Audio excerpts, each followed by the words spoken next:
Ang balita po natin dito ay tungkol sa patuloy na nagaganap na digmaan sa US-Iran conflict. Sabi po sa title ng balita natin dito ay Bitcoin crashes below $70,000 as analysts warn oil could hit $200 amid US-Iran conflict.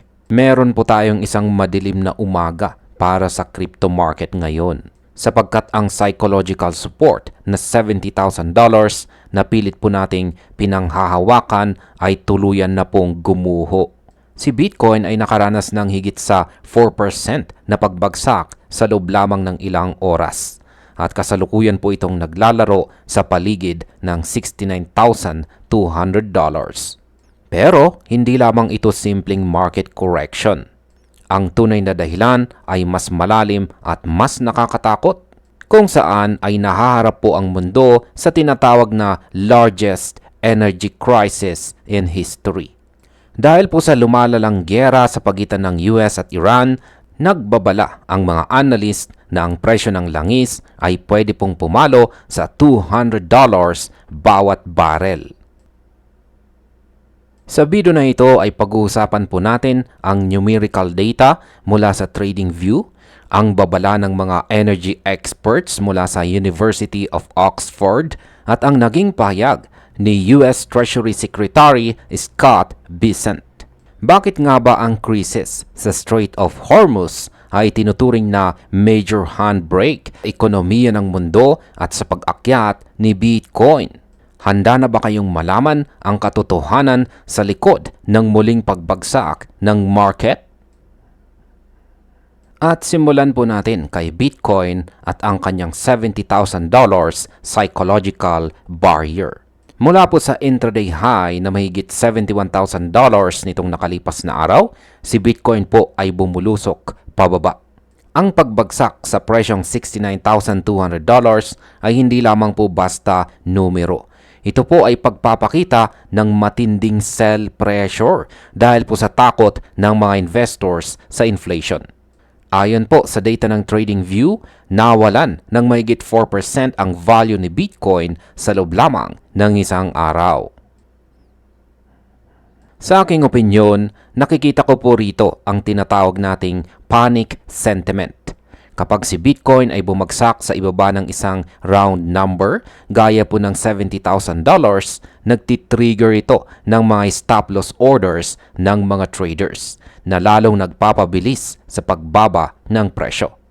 Ang numerical support na dapat sana ay matatag ay naging resistance na ngayon.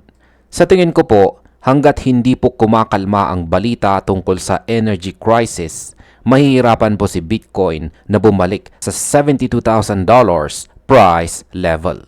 Ang market ay kasalukuyang nag-a-adjust sa isang mundo kung saan ang inflation ay hindi na lang basta temporary, kundi persistent dahil po sa mahal na kuryente at gasolina. Ngayon ay pag-usapan naman po natin ang babala ng $200 oil price. Bakit nga ba usap-usapan ang $200 na langis? Ngayon po kasi ay ang Brent crude oil futures ay umakyat na sa $119 dahil po sa pag-atake ng Israel at Iran sa mga energy facilities kagabi. Ayon po kay Vandana Hari ng Vanda Insights, ang mga crudes sa Middle East gaya po ng Oman at Dubai ay lumampas na sa $150 threshold. Nagbabala po ang energy expert na si Adi M. Sirovic mula sa University of Oxford na ang $200 oil price ay perfectly possible o pwedeng mangyari kung mananatiling sarado ang Strait of Hormuz. Sa aking opinyon ay isipin po ninyo ang numerical impact nito. Ang Strait of Hormuz ang dinadaanan ng halos 20% ng supply ng langis sa buong mundo. Kapag hinarang ito, magkakaroon po ng global supply shock. Para kay Bitcoin, ito po ay double-edged sword. Sa isang banda, ang inflation ay pwede pong maging dahilan para bumili ng Bitcoin ang mga tao. Pero sa kabilang banda, ang paghina ng world economy dahil po sa $200 oil ay magiging handbrake sa lahat ng risk assets.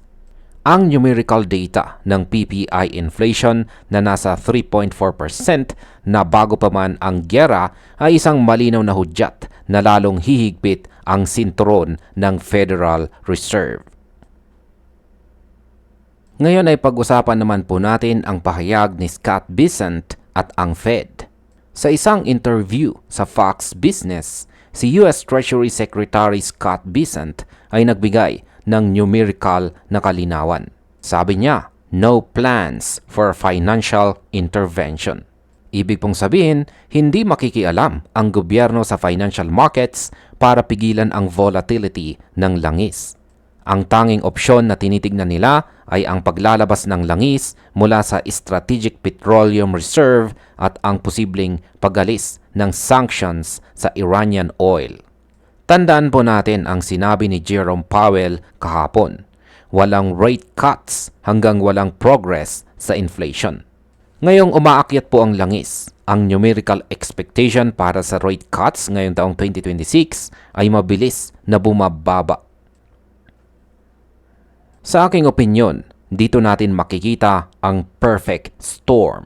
Ang Treasury ay ayaw makialam sa presyo at ang Fed ay ayaw magbaba ng interest rates.